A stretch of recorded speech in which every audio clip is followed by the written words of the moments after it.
Hey everyone, welcome back to the realm. I'm Gina, I'm Rob. and it's just us two for Weird Weekly News this week. During Scaretober. We got this. We're gonna hold down the fort. Rich is traveling back from Las Vegas. You are actually on location in the great Beloit, Wisconsin. Beloit. And Amy is sick. Poor Amy. We wish her better. And Jenny has to pick up her husband, and Brian is not able to join us. So it's just us two. We're gonna tear it up. We're gonna tear it up. Tear it up. I sometimes wish we could record some of the conversation we have before we get started because it's kind of good stuff, but I tried not to say anything to save it all for the show.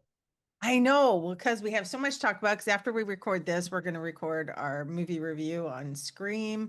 So I'm trying to think when this Weird Weekly News airs. Yes, the week after that, you'll hear our review for Scream. The week before this, couple days before this, we'll have had our movie review for Things We Do in the Shadows. Is that right?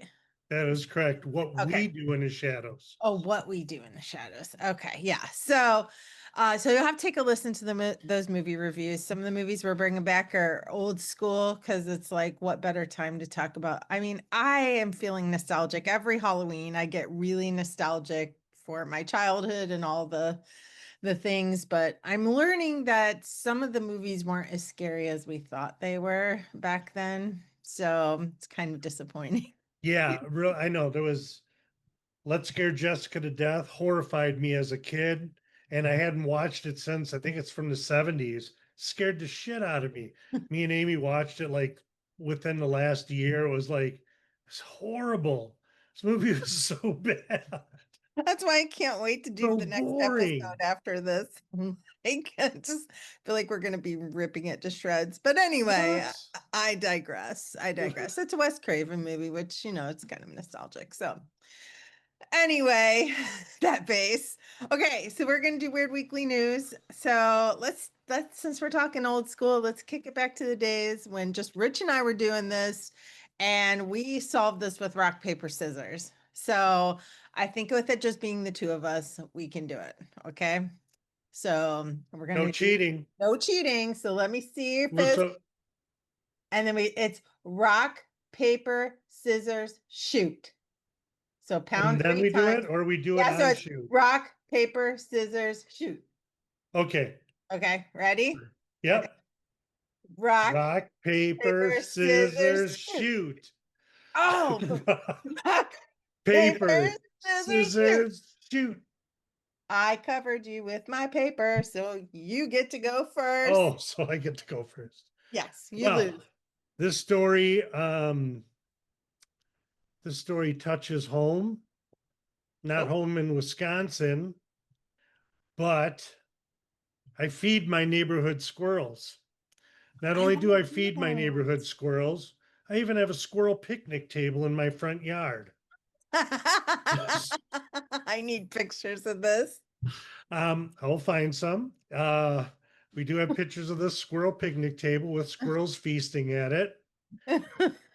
So, my story is about a very mean squirrel. Oh, Some food has sent at least two people to the ER in a California city. Attack squirrel, beware. So, in San Francisco, residents of San Francisco Bay Area City are on the lookout for an aggressive squirrel that has sent at least two people to the emergency room for medical treatment.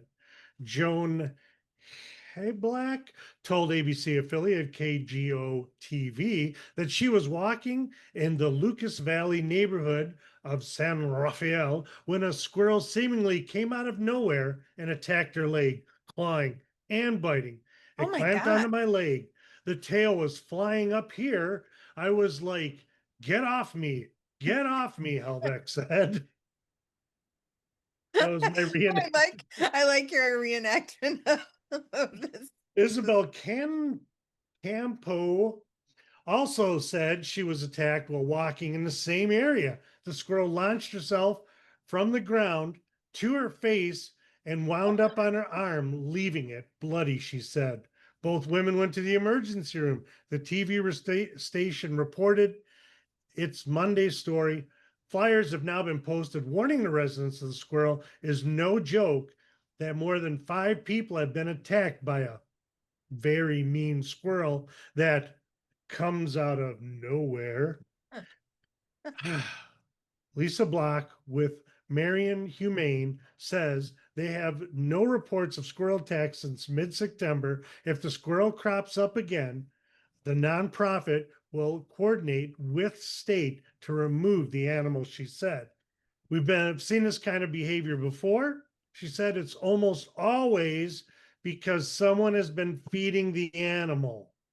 I had a Oh. neighbor once yell at me because the squirrels were eating his jack-o'-lanterns, and it was my fault because I was feeding the squirrels, not feeding the pumpkins.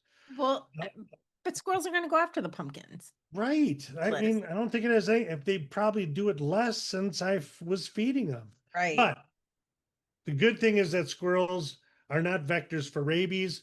She said people should never feed wildlife. Too late, lady. San Rafael is in Marion County, about 20 miles north of San Francisco. That is my story, and I am not going to stop feeding my squirrels. I Period. don't blame you because I've often wanted to feed my squirrels out here. I also wanted to feed the crows because I heard that's kind of cool because they bring you presents, but then somebody like said maybe you shouldn't do that. But Why?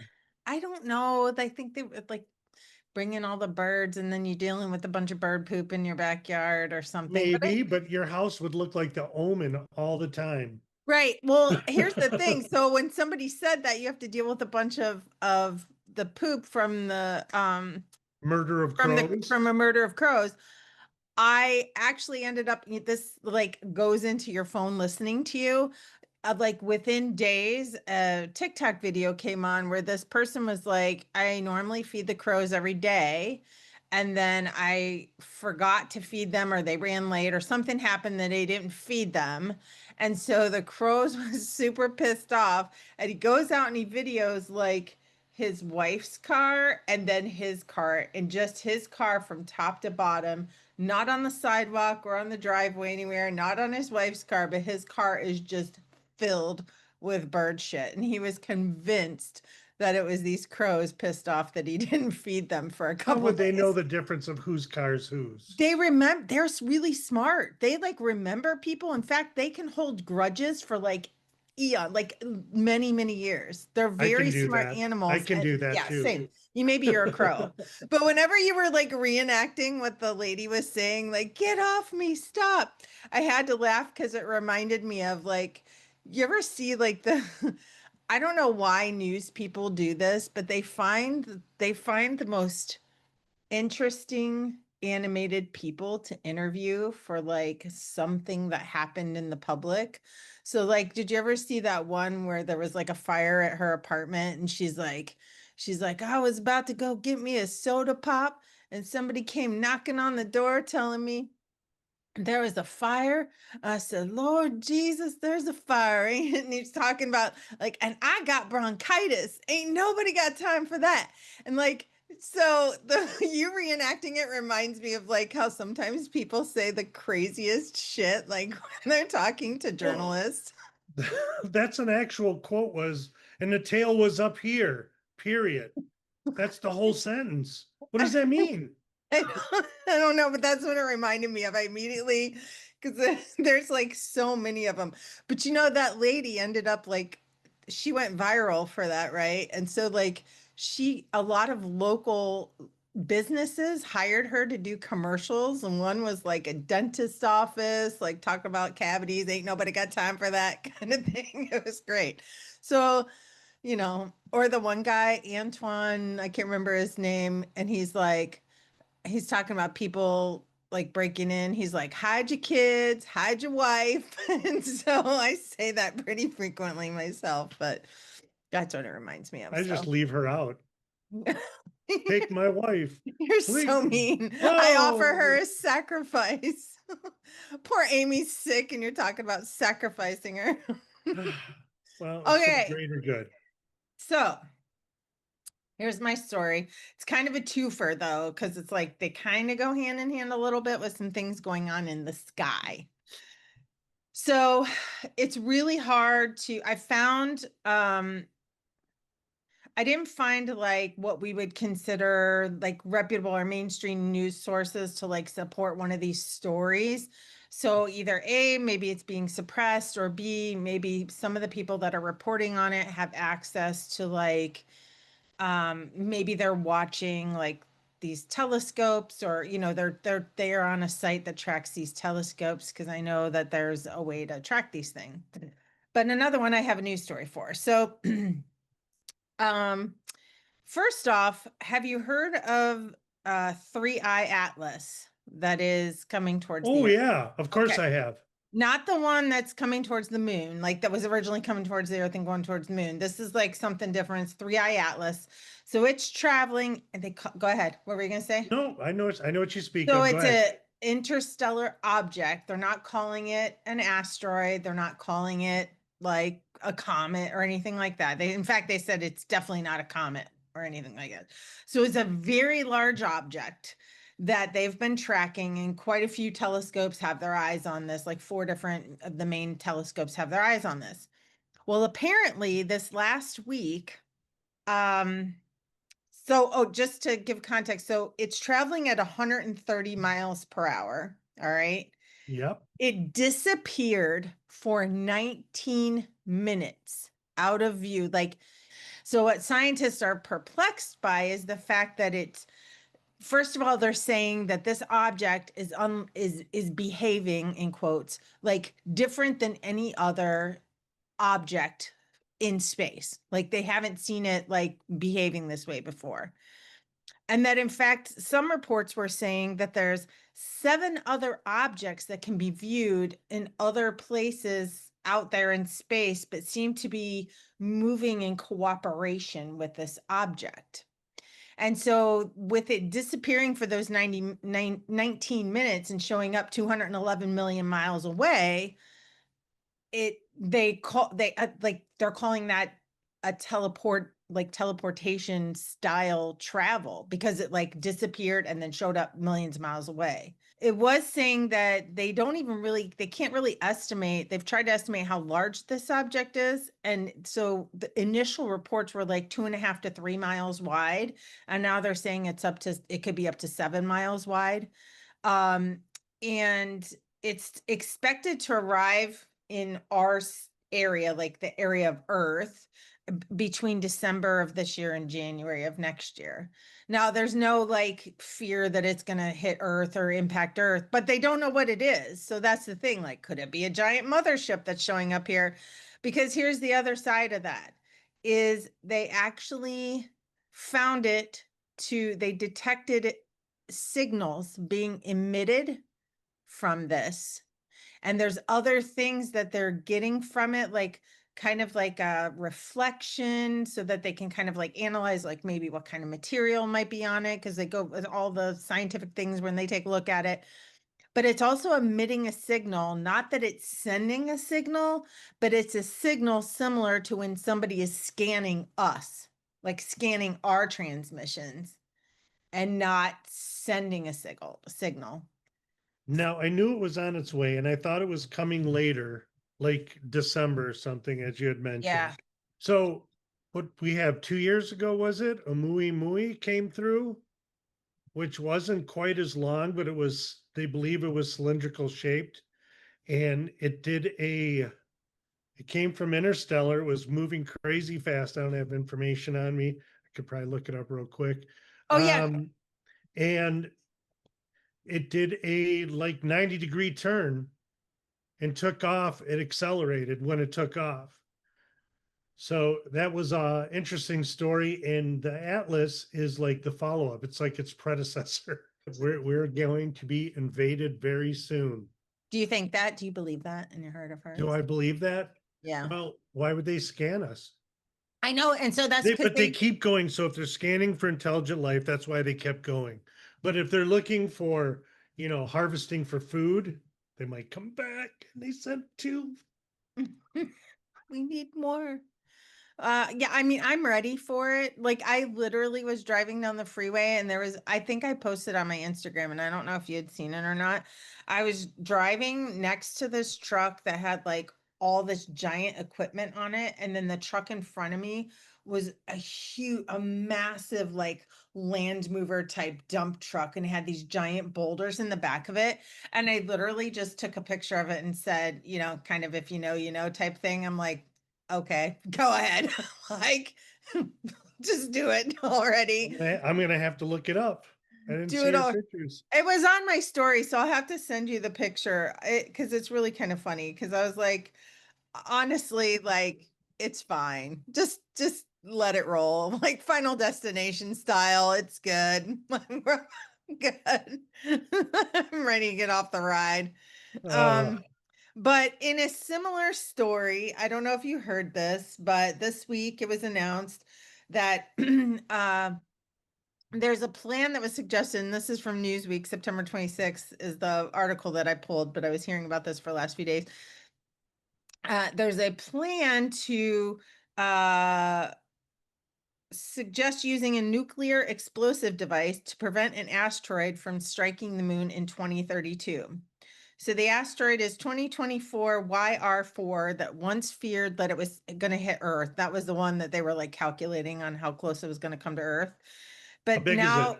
now hang on, I'll get to that. It's saying now Okay, the sorry. threat is that's okay. Now the threat primarily to the moon, raising concerns about fallout from a possible lunar impact.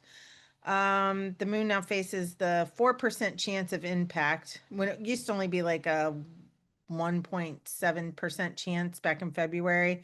So now it's increased. Um, Although the direct hit to the moon is unlikely and wouldn't change its orbit, a lunar impact of this size by an asteroid estimated to be about the size of a 15-story building could kick up enough debris to threaten satellites and astronauts in low Earth orbit. So they've been tracking this since December of 2024. So it's kind of been a thing.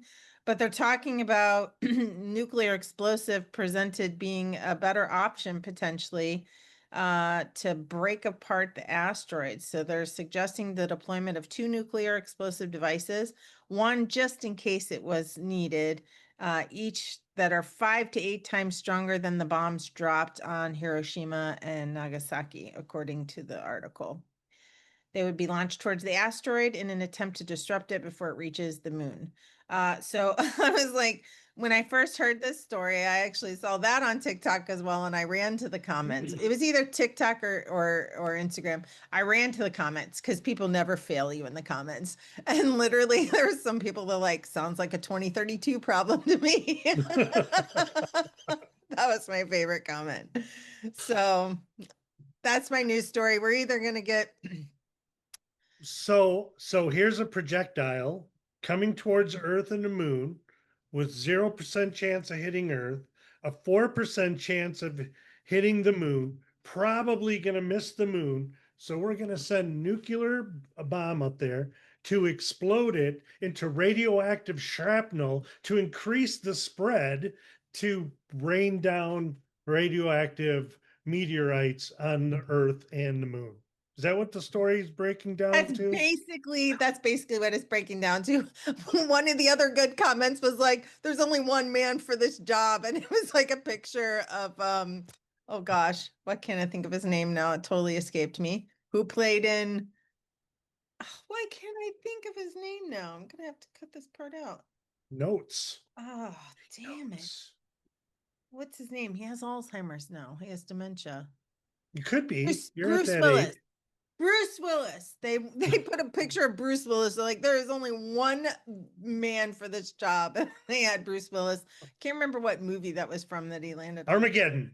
Oh yeah, that's it. And that's funny because I've never seen it. Really? And you remembered it, and I can't. I don't know. And you're even older than me. Like my memory should be a little bit better than yours. After the last episode where we went according to age, now And I'm I going to was be the the old baby. man of the group forever now. And I was the baby until Kez comes around, and then I'm Oh, that's right.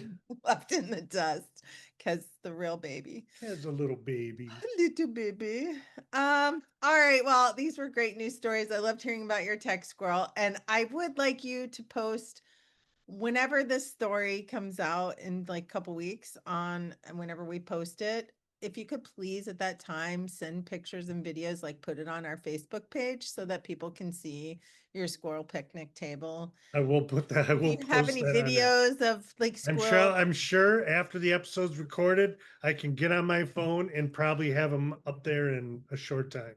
Love it. Okay, excellent. So, well, you enjoy yourself in Beloit, Beloit, Wisconsin. That Beloit. what is that? Is that like a walkway over the river or something? It was the prettiest picture I could find of Beloit. Well, there you go. And it looks, at dusk, and we're recording this at dusk. Right. Very, Of very course, it's real. a little bit brighter outside than that, but cool.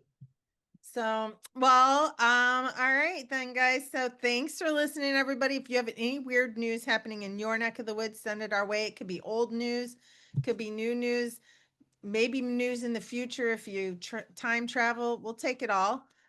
So just send it over to connectedrealm@gmail.com. That's connectedrealm@gmail.com. So stay tuned. We're in Scaretober, so every Wednesday you'll get weird news, and every Monday this October we're going to be doing some movie reviews on some older horror scary flicks. So join us. Until then, stay weird. Ciao. Peace, peace.